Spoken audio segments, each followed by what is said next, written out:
안녕하십니까. 증시각도TV 시청자 여러분, 투자자 여러분, 반갑습니다. 회를 거듭할수록 더욱더 깊이가 깊어지고 재밌어지고 그리고 조금은 어려워지고 있는 정희성 작가님과 함께하는 반도체 이야기, 반도체 역사 시간이 돌아왔습니다. 정희성 작가님 모시겠습니다. 작가님 어서 오십시오. 네, 안녕하세요. 네, 안녕하십니까. 네, 사실 오늘 반도체 애널리스트 출신의 투자자로부터 그거 참 내용 좋다 이런 칭찬의 글을 받았습니다. 그래서 그거 내가 받아야지.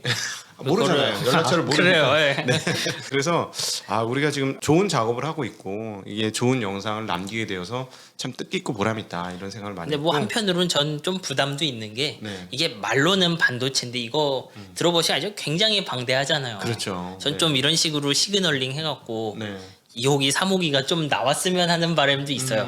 네. 좀 저도 얘기를 해서 이제 틀린 거 얼렁 바로 잡고 네. 새 지식도 얻고 하고 싶은데 뭐 어쨌거나 이런 걸 좀 해야 뭐 그럴 가능성도 생기지 않나 싶어요, 저는. 네, 그렇죠. 이런 토대를 깔아주셨다. 그래서 반도체 가장 밑단을 작업하신 거 아니냐. 그래서 향후에 위층으로 올리는 사람들은 또 나오지 않겠습니까? 뭐 그렇죠. 네, 그래서 오늘은 그 동안에는 이제 우리가 IBM부터 시작을 해서 인텔에 대한 이야기, 그다음에 애플에 대한 이야기도 넘어갔다가 엔비디아 뭐 이런 등등의 다양한 그 기업들을 중심으로 반도체에 대한 이야기를 했는데요.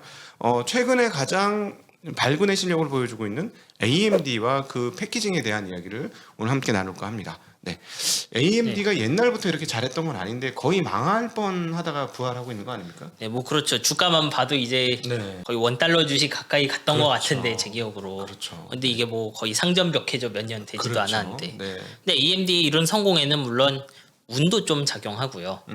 그리고 자사의 어떤 아키텍처적 노력도 중요한데, 그러니까 네. 더 나은 CPU 설계를 하려는 거. 네. 근데 거기서 정말 중요한 것 중 하나가 패키징이에요. 네. 그러니까 최근에 이제 패키징 이야기들이 좀 나오는데 이제 저는 이런 스토리를 설명할 때 항상 특정 회사를 놓고 특정 기술을 같이 설명을 해줬어요. 예. 이제 아마 AMD는 이 패키징을 설명하는데 정말 중요한 역할들을 많이 했다고 생각해요. 저는. 네네. 그래서 오늘은 그 AMD랑 패키징에 대해서 좀 이야기를 해보려고 네. 해요. 예. 지금 AMD가 잘 팔고 있는 물건이 그 젠3라고 부르는 물건이에요. 이제 이거 설계 이름이에요. 네, 뭐 인텔이 뭐 얼더레이크, 뭐 음. 로켓레이크 이걸 부르는 것처럼 이제 젠3가 얘들의 아키텍처 이름인데 지금 보면은 뭐 거의 만드는 거는 다 파는 것 같아요. 만드는 쪽쪽 남는 네, 거 없이. 왜냐하면 지금 하이엔드 데스크탑 원래 워크스테이션 쪽 CPU는 뭐 출시를 못 하고 있는 수준이에요. AMD도 이게 아마 물량이 부족해서 그럴 거예요. 왜냐하면 원래 그쪽 수요가 꽤 있는데 서버 쪽이 잘 나가니까 아마 그런 거겠죠. 이제 이런 쪽 CPU 쪽 보면은 이런 게 있어요. 왜 이렇게 잘 됐을까? 네. 그러면 이제 우리가 이렇게 쭉 둘러보면 이유가 여러 개 있어요. AMD가 처음에는 그 불도저라고 부르는 새로운 아키텍처를 실패하면서 거의 망할 뻔. 네, 굉장히 망토로 갔었죠. 예, 굉장히 큰 트러블을 겪었죠. 근데 그 시점에 AMD가 이제 자사의 제조 공장을 스핀아웃을 해버려요. 네. 글로벌 파운드리. 예, 글로벌 파운드리로 스핀오프를 하죠. 그래서 이 AMD가 계속 불도저를 개선할 때 파운드리 팹리스 모델로 일하는 법을 이렇게 쭉쭉 익혀오죠. 네. 그렇게 해서 지금에 맞는 사업 모델을 만들어낸 것도 있고요. 그리고 TSMC랑 거래를 해서 제조를 하는데 네. TSMC 쪽 캐파가 부족할 때 뭐 운이 좀 좋았다고 해야 되겠죠. 네. 화웨이가 그 제재를 당합니다. 미국한테. 네네. 그러면서 TSMC와 거래가 끊기는데 아마 그 시점에 추가 캐파를 받아냈겠죠. AMD가. 화웨이 그린 칩 만들어주던 공간이 생겼으니까요. 예, 그래서 이것도 좀 재밌는데 어떻게 보면 하웨이를 공격하기 위해서 미국이 이제 TSMC에 압박을 넣은 거죠. 하웨이랑 일하지 마라. 네. 그러면 사실 TSMC도 손실을 볼 수 있었거든요. 그렇죠. 근데 이거 누가 채워줬느냐? 결국 AMD가 채워준 거죠. 예. 이거 좀 더 크게 보면 근데 이게 미국 쪽이 가지고 있는 그 제조 점유율이 대만에 좀 넘어가는 결과가 되긴 했겠죠, 이걸로. 네. 글로벌 파운드리하고 작업을 안 하고 TSMC하고 작업을 더 하고 있는 거니까요. 예, 뭐 그 전부터 TSMC랑 하고는 있었는데 원하는 물건을 원하는 만큼 받지 못하긴 했죠. 이제 그러면 여기서 패키징이 무슨 역할을 했느냐, 뭐 이런 걸 좀 설명을 해볼게요. 이제 우리가 CPU를 보면 대부분 자동차 같은 구조라고 생각하시면 돼요. 네. 우리가 CPU라고 하지만 거기 동일한 형태로 트랜지스터가 쭉 깔려 있는 그런 모습이 아니고요. 이 CPU에는 자동차 엔진 역할을 하는 뭐 코어 부분들도 잔뜩 있고, 그리고 뭐 연료 탱크 역할하는 뭐 SRAM 같은 것도 있고, 밖에서 그 데이터를 주고받는 그런 영역들도 있고 그래요. 이제 인텔 같은 곳은 대부분의 칩을 한 번에 찍어내요. 그러니까 쉽게 말하면 자동차를 한 번에 도장으로 꽝 찍는 느낌이에요. 꽝 찍으면 엔진도 있고 다 있고 그런 형태죠. 네. 이런 형태로 만들면 이제 장점이 있긴 해요. 그 칩 안에서 통신이 굉장히 빠르고 뭐 효율도 좋죠. 왜냐하면 실리콘 웨이퍼 위에서 왔다 갔다 하는 거니까. 근데 AMD는 이제 이런 어프로치를 하지 않고요. 예를 들면 제가 CPU에 이제 8개 코어 뭐 8기통 엔진이라고 해볼게요. 이런 걸. 네. 그런 걸 넣으려고 했다고 하면은 AMD는 젠 1이 나올 때 4기통 엔진 2개를 이렇게 따로 밖에 붙이는 방식을 썼다고 생각하면 네. 돼요. 엔진 2개를 붙인 자동차처럼 만들었다는 그렇죠. 거죠. 그러니까 아예 엔진 4개짜리를 2개 만들고 그 다음엔 그 CPU의 입출력을 담당하는 기타 칩들을 또 하나를 만들어요. 네. 쉽게 말하면 인텔에서 하나의 칩으로 있던 걸 3개 칩으로 쪼갠 거죠. 음. 이렇게 해서 두 종류의 칩과 그러니까 두 종류죠. 하나는 그 CPU 코어들 들어간 거. 이걸 CCX라고 불렀어요. CCD나 CCX라고 부르는데 그 CCX라는 칩과 그리고 입출력 담당하는 IO 다이예요. 네, 이렇게 IO. 쪼갭니다. 그렇게 해놨더니 이제 두 가지 효과가 있어요. AMD 쪽에. 하나는 전체 수율이 올라간다는 거예요. 이제 우리가 칩의 수율을 보면은 칩이 클수록 수율이 떨어져요. 왜냐하면 제가 웨이퍼 300mm 웨이퍼 위에 칩을 만든다고 하면 네. 거기 이제 먼지 같은 게 떨어진다고 해볼게요. 그럼 먼지가 특정 칩에 떨어지면 그 칩을 버려야 될 가능성이 꽤 있어요. 그쪽에 떨어진 다이는 그냥 다 네. 날려버려야 된다. 뭐 실제로는 좀 하위 모델로 살려서 쓸 수도 있고 한데 네. 그냥 버린다고 하죠 쉽게. 네, 네. 그러면 인텔이 예를 들면 웨이퍼 한 장에 칩이 100개 나온다. 그리고 AMD는 반으로 쪼갰으니까 200개 나온다고 네. 해볼게요. 그럼 먼지가 10개 떨어졌다. 네.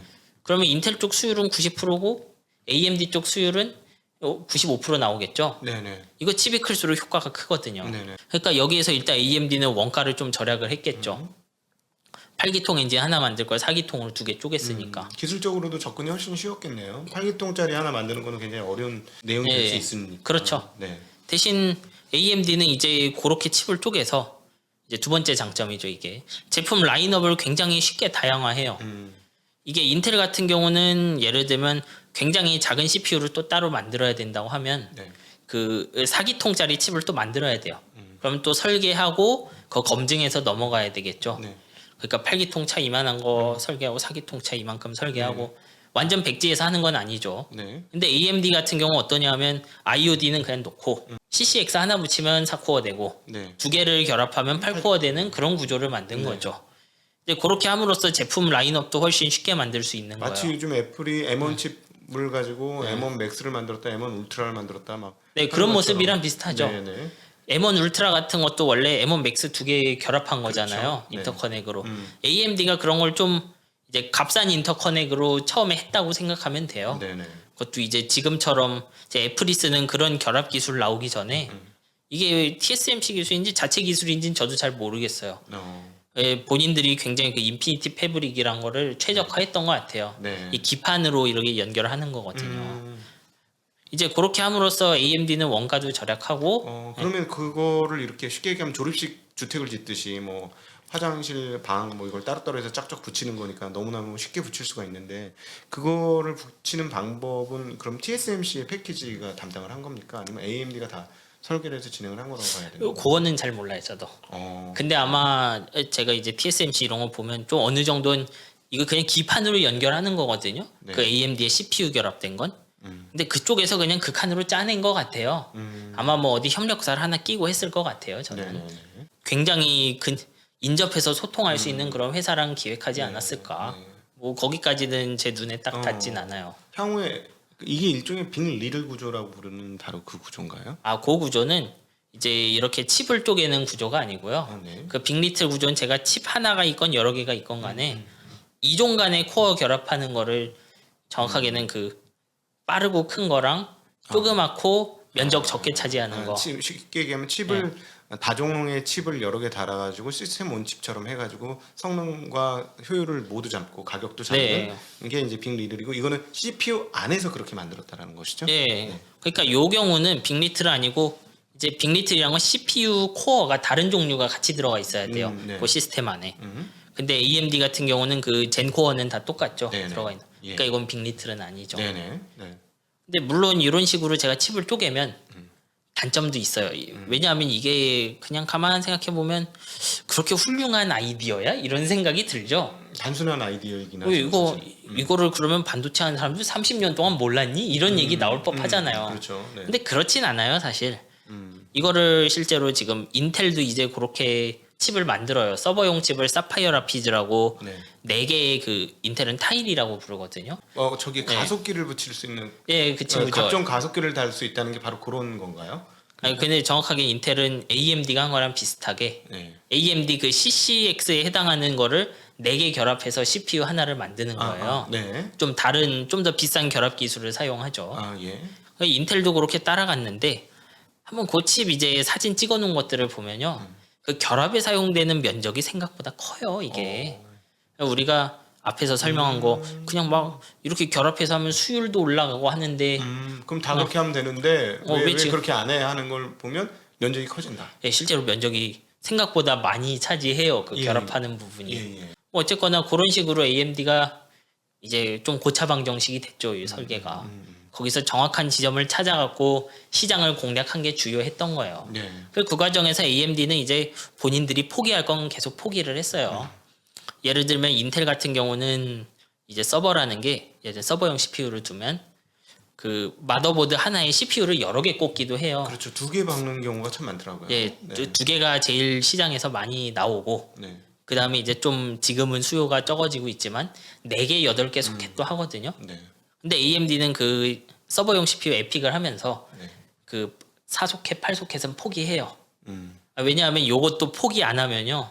생각보다 면적을 차지해요. 멀티소켓 만드는 게 그 칩에서 공간을 차지합니다, 보면. 네네. 그러니까 그런 거를 포기함으로써 거기서도 원가를 짜내고 네. 그렇게 여기서 짜낸 원가를 어떻게 보면 좀 인터커넥에 투자할 수 있었겠죠, 여기도. 그리고 그 다음에 좀 잘 나가니까 운이 좋아갖고 뭐 하웨이 쪽이 이렇게 쫓겨나면서 캐파도 차지했을 거고. 화웨이가 기린이라는 AP 칩을 어마무시하게 만들었죠. 왜냐하면 자사 핸드폰에 넣기 위해서 자사 뭐 2억 대 이상의 핸드폰을 만들던 회사니까 거기에 넣었던 걸 TSMC하고 작업을 하면서 TSMC의 캐퍼를 상당 부분 가지고 갔는데 미국의 압박에 의해서 그게 쫓겨나가지고 그게 이제 AMD로 넘어갔다는 말씀이시고요. 그게 그렇게 운이 할 수밖에 좋았다는 거. 없었겠죠. 네, 네. 뭐 지금 생산량 늘어나 있는 것도 보면 상당히 가져온 것 같아요, AMD가. 그리고 이런 식으로 하니까 AMD가 점점 더 시장 대응이 유연해지는 감이 있어요. 물론 인텔도 이렇게 뭐 타일 칩렛으로 가면 좋은 건 알았는데 네. 아마 실행하는 방향도 그렇고 이게 좀 CPU를 초기 설계할 때부터 이거를 생각을 하고 해야 돼요. 네. 우리 칩렛으로 갈 거다. 예를 들면 지금 나오는 AMD의 그 3D 캐시 달린 거 있어요. 그러니까 CPU를 보면 제가 CPU 코어가 있다고 했는데 네. 거기에 임시 저장소인 SRAM이라는 부분이 있거든요. 네. 근데 이 SRAM 용량이 크면은 이득을 보는 그 사용처가 많아요. 근데 이 SRAM이 면적을 크게 차지하거든요. 예. 그래서 SRAM은 함부로 많이 늘릴 수 없는데 AMD는 어떤 조치를 취했냐면 아까 말한 그 CCD 있고 IOD가 있는데 거기다가 SRAM 전용 다이를 또 만들어요, 보면. 그렇게 SRAM 전용 다이를 만들어서 여기 그 CCX라고 위에다 얹어버립니다. 보면은 이제 어떻게 보면 좀 3D 패키징을 여기 결합한 형태인 거죠. 네네네. AMD의 말로는 그렇게 하면 효과가 뭐가 나오느냐 하면 제가 원래 CPU 만드는 공정에서 SRAM을 같이 만들면 SRAM의 밀도를 극한으로 갈 수가 없다 이런 식으로 좀 이야기를 했었어요. 근데 SRAM을 따로 쪼개니까 그 동일한 면적에도 SRAM이 훨씬 많이 들어가는 거예요. 네. 예를 들면 제가 CPU에서 손톱만한 면적의 SRAM이 10이다 그러면 네. 이제 SRAM 전용 다이에서 한 15, 20 정도 밀도가 나온다라는 얘기를 한 거죠. 그렇게 하니까 밀도도 올라갔죠. 그리고 무엇보다 더 좋은 거는 여기서 그 제품 라인업이 하나 또 바로 나와버려요. 네. 이미 지금 저 CCD 가지고 있죠. 그 4코어짜리, 8코어짜리. 정확하게 지금은 8코어죠. 젠3에선. 그럼 8코어 CCD가 있는데 이걸 그냥 팔면은 라이젠 5800 나와요. 네. 근데 요 동일한 제품에다가 제가 3D 캐시만 붙이면은 그냥 다른 제품이 되는 거예요, 이제. 그리고 이제 장점, 단점이 뚜렷하죠. 이런 제품은 이제 제가 새로운 다이를 붙였기 때문에 여기도 전력을 줘야 되죠. 그래서 동작 속도는 좀 떨어지거든요. 왜냐하면 다이가 하나 늘었으니까 동일 칩에. 근데 대신 그 메모리가 많이 필요한 프로그램에선 성능이 확 올라가요. 이제 인텔 같은 경우는 그런 디자인이 아니기 때문에 지금 데스크탑에서 이제 그쪽은 계속 비닝을 한다고 하죠. 이제 더 품질 좋은 다이를 뽑아서 동일 전력에 조금 더 성능 나오는 거 이런 물건들로 새로운 제품을 내놔서 대응할 수밖에 없죠. 근데 AMD는 이제 어떻게 보면 딱 시장의 빈틈을 찌를 수 있게 된 거예요. 일종의 복층을 만든 거네요. 그렇죠. 네네. 그래서 SDRAM 공간을 만들어서 네. SDRAM을 더 넣어서 그 SDRAM이 활용도가 많은 네. 쪽에서는 효과 있는 CPU가 네. 되겠네요. 이렇게 하면. 그래서 저는 AMD를 지금 상황의 AMD를 보면 정말 어려운 순간에 굉장히 회사가 코디네이션을 잘했다 이런 느낌이 들어요. 그러네요. 코디를 잘하는 거네요. 예, 왜냐하면 압도적인 기술력이라기보다 또 인텔도 2018년 이럴 때 뭐 결합 기술 얘기하고 포베로스, 이밉 이런 거 얘기했거든요. 네. 근데 인텔이 그 자랑했던 포베로스 기술로 칩이 최초에 아마 한 레이크필드 이런 거 나왔을 거예요. 20년인가 19년인가. 네. 근데 레이크필드는 많이 팔리지 않았죠. 하지만 AMD는 물건을 많이 팔고 있잖아요. 그걸로. 네네네. 근데 그렇게 될 수 있는 방법을 생각해 보면 이 각각 요소 기술 개발한 곳, CPU 개발하는 곳, 결합 인터커넥 개발한 곳, 패키지 뭐 이런 곳이 좀 같이 가야 돼요. 네. 이제 그 회사 안에서건 다른 회사랑이건 그 코디네이션이 중요해요. 왜냐 이게 제니 예전 그 3D 캐시 같은 거 하려고 하면요. 네. 이게 이미 그 반도체 그 특정 층에 TSV로 그 3D 캐시가 올라올 걸 알고 있어야 돼요. 트루 실리콘 비아라고 예. 구멍을 뚫는 과정인 거죠. 예. TSV. 네. 네, TSV는 이제 결합 기술 중 하나인데 SRAM 같은 건 CPU랑 붙어 있잖아요. 네. 그러니까 우리가 보통 CPU, GPU랑 가까울수록 메모리의 성능이 좋아야 되거든요. 근데 메모리 성능이 좋으려면 소자 능력도 중요한데 그 메모리에서 그 넓은 길로 와야 되는 거예요. 우리가 서울 부산을 자전거 도로로 연결해 놓을 수는 없죠. 네. 자전거 좋아하시겠지만 네. 많이 연결돼 있습니다. 네, 대도시끼리는 그 큰 도로를 연결해줘야 그렇죠. 되듯이 그렇죠. CPU에 제일 가까이 있는 일종의 물류 창고인 SRAM은 굉장히 그 높은 밀도로 연결을 해야 돼요. 그래서 어떻게 되냐면 이제 그 높은 연결 밀도를 달성하는 방법 중 하나 TSV예요. 네. 보통 그 메모리에서 HBM 쓰는 거죠. 근데 그 TSV를 통해서 기존의 그 CCD랑 결합이 돼야 되는 거예요. 네. 그 SRAM이. 근데 그렇게 하려면 어떻게 해야 된다? 이미 그거를 계획하고 처음부터 설계를 예, 그렇게 해야 된다. 설계할 때 이 TSV 들어오는 거 알고 있어야 돼요. 그리고 뭐 IOD랑 결합하려면 역시 IOD도 여기 있을 거라는 거 전제해야 되고요. 네. 거기에서 면적은 어느 정도 손실을 보게 될 수도 있고 그리고 3D 캐시가 실패하면 그냥 면적만 날려버릴 수도 있고 한 거죠. 그렇죠. 그러니까 그거를 다 같이 가져가는 능력이 사실 뛰어났던 그럼 거죠. 그 능력이 요즘에 뭐 사실은 AMD의 부활을 선도적으로 이끄신 분이 대만 출신의 리사수라고 여성 엔지니어 분이신데 그분의 역할이 컸다라고 봐도 문제가 없는 걸까요? 뭐 이게 특정 리더 한 명이 잘했다 못했다 그런 건 아닌데 네. 이분이 이제 회사에 계셨던 기간을 보면 지금의 성공은 확실히 이분 기여도가 크지 않겠는가 저는 그렇게 생각합니다. 네. 그러니까 사실은 그 제품 만들 때 코디도 있습니다만은 자기 역량을 발휘할 수 있는 판매 코디도 굉장히 잘했던 거죠. 왜냐하면 이미 다 밀리고 안 되니까 게임기, 아 뭐 엑스박스, 엑스박스나 이런 쪽에 예. 집중을 했어요. 그걸 뭐라 그러지? 콘솔 콘솔이죠, 게임에 예. 콘솔 게임에 집중을 하면서 판매를 늘려서 그 숨통을 틔운 거 아닙니까? 네, 그렇게 오랫동안 살았죠. 왜냐하면 그 불도저 아키텍처도 네. 잘 보면 콘솔에서는 그럭저럭 쓸만했거든요. 네. 예, 그래서 면적 아껴가면서 거기서 돈 벌고 이제 번 돈으로 뭐 그래픽도 살리고 뒤에서 젠을 설계했겠죠. 네. 이제 사활을 걸고 했을 거라고 생각해요, 말 그대로. 뭐 그렇게 하면서 AMD가 좀 포텐셜을 가져간 거예요. 네. 쉽게 말하면 인텔이 안 하는 걸 했기 때문에 지금 와서 어드밴티지를 좀 가져간 거죠. 네. 아마- 사실 인텔 입장에서는 너무 작은 시장이라 별로 네. 거들떠 볼 필요도 없는 그래 너희들은 알아서 해라 뭐 이런 시장이었는데 저기 저쪽에 있었던 시골에서 장사하시던 친구 거기서 역량을 키우더니 중앙 무대로 와서 자기한테 카운터 펀치를 네. 날린 격이죠. 예, 물론 근데 이건 뭐 말씀드렸지만 운도 좀 따라준 거죠. 왜냐하면 그 패키징 기술도 따라가고 젠 아키텍처를 만들고 해도 예를 들면 인텔이 그 재작년에 이제 CPU에 썼던 아이스레이크 같은 거 원래 이거는 인텔 10나노 공정으로 2년 전에 나왔어야 돼요. 2018년쯤에. 아주 저희는 인텔 때문에 아주 많이 답답합니다 지금. 아마 다들 그러실 거라고 생각해요. 아주 답답해요. 지금도 뭐 지금 나오고 있는 뭐예요? 그 사파이어 라피드. 사파이어 레피드. 예, 사파이어 레피드가 작년에 나왔어야 되거든요. 그렇죠. 네. 원래 작년 말에 나온다고 했다가 계속 밀렸죠. 네네. 이제 막 나오기 네. 시작하더라고요. 다만 이제 인텔도 그렇게 새로운 패키징 기술을 가져오면서 잠깐 동안은 그 리더십을 찾아올 가능성은 있어요. 어쨌거나 사파이어 라피즈는 그 인텔 7나노, 이제 90나노 공정으로 나오고 4개의 그 인텔 이름으로 타일이라고 하는데 이 타일을 좀 고성능 결합으로 이렇게 합쳐서 내놔요. 예. 물론 이제 젠3 나오면은 밀도에서 또 밀리긴 할 건데 저도 지금 젠2까지 나온 거죠, AMD? 예, 그 서버용으로는 젠2까지 나오고 네, 네, 이제 그 서버용 젠3가 나와야죠. 네. 예, 지금 어떠냐면 젠3가 서버랑 그 우리 클라이언트에 다 나오고 있고 네. 그리고 이제 그 젠3에 대응하는 물건이 원래는 젠2 때 나왔어야 되는 사파이어 라피즈인데 젠3보다는 확실히 좋아요. 왜냐하면 지금 인텔의 얼더레이크가 그 지금 데스크탑용이죠. 지금 쓰고 계신 거? 예. 네. 그게 그 젠3보다는 전체적으로 좋으니까 서버도 좋겠죠. 네. 그리고 이것도 타일 구조를 갖기 때문에 원래 그 인텔이 CPU 안에 넣을 수 있던 최대 코어 개수가 확 늘어나긴 했어요. 네. 50 몇 기 통 이런 느낌이죠. 음, 근데 이제 젠4, 제노아 나오고 나면 이거는 거의 한 1.5배 가까이 또 거리가 벌어질 거예요. 그래요? 예. 네. 근데 다만 그 에픽 젠2 에픽 나왔을 때 이럴 때보다는 갭이 좀 좁아지긴 했죠 인텔 입장에서. 네. 에픽은 서버용 CPU를 일컫는 AMD의 그 제품명이고요. 노트북이나 데스크탑 쪽은 라이젠이라는 이름을 씁니다. 네.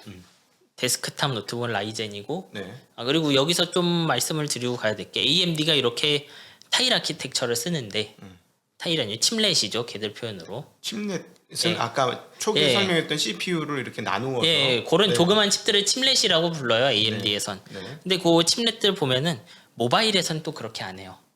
왜냐하면 전성비가 중요하니까 그렇지. 그런 거죠. 전기가 너무 많이 들어가잖아요. 예, 왜냐하면 이게 데이터를 칩 간 주고 받는 것도 연비의 문제를 일으켜요. 보면 쉽게 말하면 전성비가 나빠지죠. 이제 AMD는 그런 거를 뭐 인터커넥을 좀 최적화하기도 하고 좀 특정 전력은 포기하기도 하면서 이제 결과적으로 좋은 물건 만든 거죠. 네. 근데 모바일에선 그렇게 되지 않기 때문에 좀 사이즈 손실을 보더라도 그냥 원칩으로 갑니다 여기도. 뭐 그렇게 해야 인텔이랑 그 전성비 싸움이 됐기 때문이겠죠 아마. 네. 그런 거는 좀 말씀을 드리고 가야 되겠네요. 근데 어쨌든 근데 모바일로는 진출을 못했지 않습니까? 지금 AMD나 인텔. 그 여기서 모바일이라고 하는 건 랩탑 말하는 거예요. 노트북. 아하, 네. 진짜 의미로 그 모바일 스마트폰에 진출한 X86 회사는 없죠. 그렇죠, 없죠. 네, 거기는 뭐 더 전성비가 중요하기 네. 때문에. 예. 저희는 지금 정희성 작가와 함께하는 반도체 역사, 반도체 이야기 시간을 갖고 있습니다. AMD가 어떻게 해서 현재까지 왔는지 엔지니어링한 그 시각을 가지고 지금 정리해 보고 있습니다. 네, 다음 또 2편에서 계속해서 AMD 이야기를 나눌 수 있도록 하겠습니다.